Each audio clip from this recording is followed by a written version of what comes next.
Yan, dito guys, papalitan natin siya ng bushing. I-rebushing natin yan, harap likod guys. Naiman natin itong unahan niya. Ayan, sisikotin lang guys. Bagya lang yung angat niya. Yan.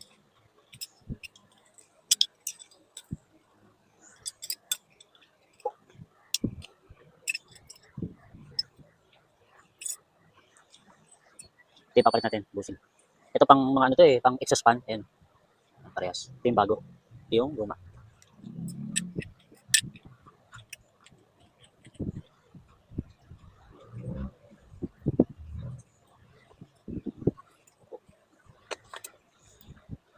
Then itong flower niya, medyo i-bend natin pa taas.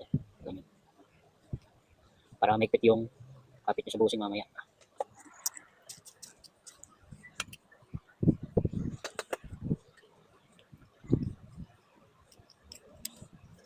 Yo. Yan dito guys. Ito kami na lang yung pang-press natin guys kasi ito. Nakamat yung pinakaulo ng bushing. Pag lagyan natin siya ng pang-press dyan, tatamaan lang din. Ito.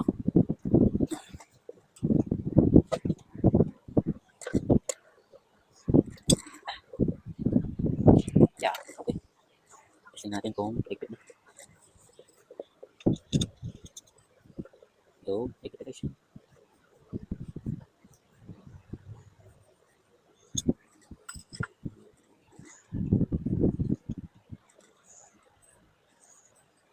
Okay na to. Ito naman tayo sa likuran niya. Sa bottom housing.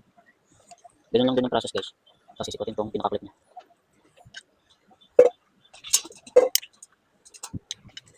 Yan.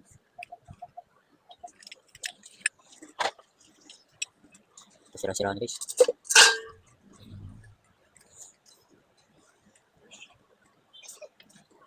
Ipapalit natin bagong bushing niya.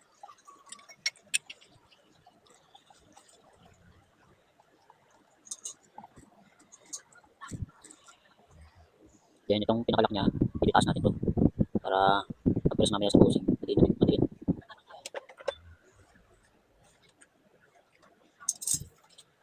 Madali lang mag-ganun nito guys, magpalit ng bushing.